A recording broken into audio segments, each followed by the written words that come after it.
Salut à tous. Alors une vidéo pronostic, j'en fais rarement, mais là, demain soir, vu que c'est la dernière journée avant la trêve et retour de la Ligue 1 10 jours plus tard, il y a quand même 4 beaux matchs demain soir à 21h. Alors je ferai la vidéo débrief, évidemment, et après je serai absent pendant 3 jours. Jeudi, vendredi, samedi, je ne suis pas chez moi.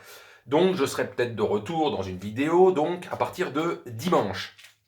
Donc, ce petit pronostic que j'ai donné, c'est concernant les 4 premiers du championnat, Lille, Lyon, PSG et Marseille.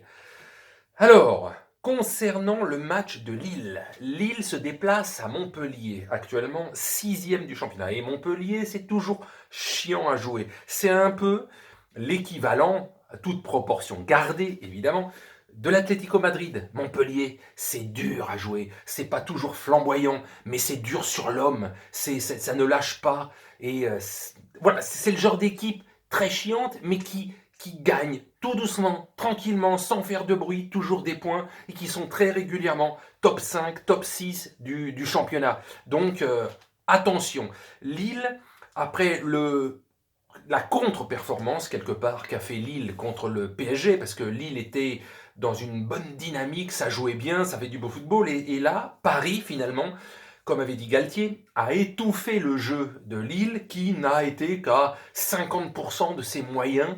Et c'est vrai que c'était pas un grand match de la part de Lille, notamment offensivement. Et la seule grosse occasion qu'ils ont eue face à Paris, c'est Kimpembe qui a fait un sauvetage miracle à 3 contre 1. Donc voilà. Donc ce match, Montpellier-Lille, moi je verrais bien un match nul. Un petit 1 partout. Je sais pas, c'est le genre de match qui fait que entre Paris et Montpellier, Lille va peut-être un petit peu stagner. C'est pas ils vont régresser ou quoi que ce soit, ils vont stagner parce que ce sont deux équipes, notamment Montpellier sur le plan défensif, qui est chiant à jouer et qui maîtrise bien son sujet. Donc une victoire de Lille serait un très bon résultat, faut le dire clair et net. Une défaite de Lille serait un très mauvais résultat, mais moi je vois un match nul parce que Lille est quand même probablement avec Lyon et Paris les 3 meilleures équipes de ce championnat, et je vous dis juste derrière, à l'affût, prêt à bondir s'il y en a une ou deux là qui commencent à lâcher, l'Olympique de Marseille est là. Mais donc, match nul, Montpellier-Lille, un partout. Deuxième match de la soirée, entre le second Lyon et Nantes. Là, par contre, la victoire de Lyon me semble un peu plus acquise. Un petit 2-0, voire un petit 3-1. Voilà, mais au moins 2 buts d'écart. Je vois Lyon gagner parce que Lyon est actuellement deuxième du championnat. Nantes ne va pas très bien, comme depuis plusieurs saisons. Mais cette saison, ils sont actuellement 15e. 15e, là, après 16 journées de championnat. Donc la victoire avec au moins 2 buts d'écart de Lyon semble promise. En plus, eux, ils n'ont pas de problème d'effectif. Ils ont, on va dire, 90% de leur effectif prêt à jouer. Donc ça aide. Donc Lyon, victoire, au moins 2 buts d'écart. Le troisième match, c'est le PSG face à Strasbourg. Alors le PSG est troisième, Strasbourg est 16e. La victoire devrait être logique. La victoire logique. Mais, malgré tout, alors même si je donne victoire, mais par contre le score, j'en sais rien, ça peut être un 5-0, comme ça peut être un 1-0 sur un penalty à l'arrache, etc.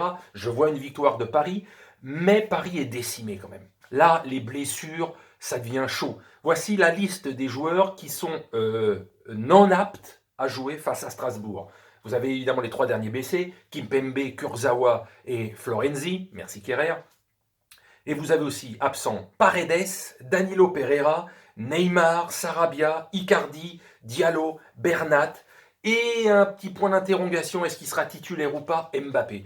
Donc, à part Mbappé, on ne sait pas vraiment, mais tous les autres noms, donc je répète, Kimpembe, Kurzawa, Florenzi, Paredes, Danilo Pereira, Neymar, Sarabia, Icardi, Diallo et Bernat, eux, c'est sûr à 100%. Certains seront de retour dans plusieurs semaines, d'autres seront de retour peut-être dans 8-10 jours à la reprise du championnat. Mais déjà, vous avez déjà une bonne moitié d'équipes indisponibles, donc il va faire avec les moyens du bord. La victoire est normalement espérée pour Paris, serait logique, mais dans ces conditions-là, et vu la saison qu'ils font, hein, les montagnes russes, on n'est jamais sûr de rien. Regardez ce qu'ils ont fait contre Lorient, c'est une victoire, ok, mais à l'arrache. Hein, ils ont mieux joué face à Lille qui est largement plus fort que Lorient, que face à Lorient, justement. Donc voilà.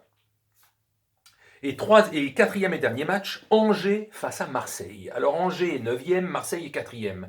Marseille est sur 2 contre-performances. Alors face à Rennes, on va dire que peut-être, on va dire, hein, toujours un petit peu, on marche sur des œufs, mais il y a une part de vérité et une part de paranoïa, mais la vérité, elle est entre les deux, hein, comme je dis. Turpin a aidé probablement à faire perdre pied à l'Olympique de Marseille. Le dernier match nul de l'Olympique de Marseille face à Reims, c'est mi-figue, mi-raisin. Donc ce match, Angers, toujours difficile à bouger. C'est pas une équipe qui visera le top 5, mais c'est une équipe qui est quasiment jamais relégable. C'est une équipe de milieu de classement, toujours entre la 8 et 12e place, mais toujours chiant à jouer. Donc Angers peut poser des problèmes à Marseille. Alors il ne faudrait pas une nouvelle défaite de l'Olympique de Marseille. Après donc une défaite, un match nul, il ne faudrait pas une nouvelle défaite.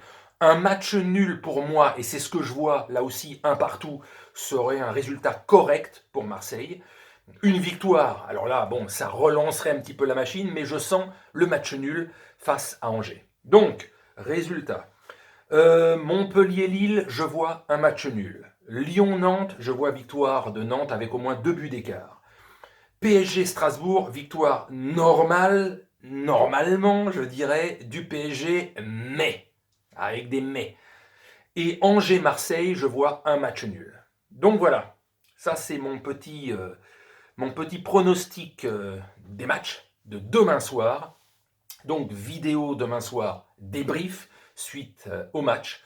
Et je vous dis, peut-être à ce soir, hein, c'est du 50-50, je me tâte, mais peut-être à ce soir, puisque je serai absent jeudi, vendredi, samedi, un petit live ce soir de Derrière les fagots sur les coups de 21h. Allez, salut.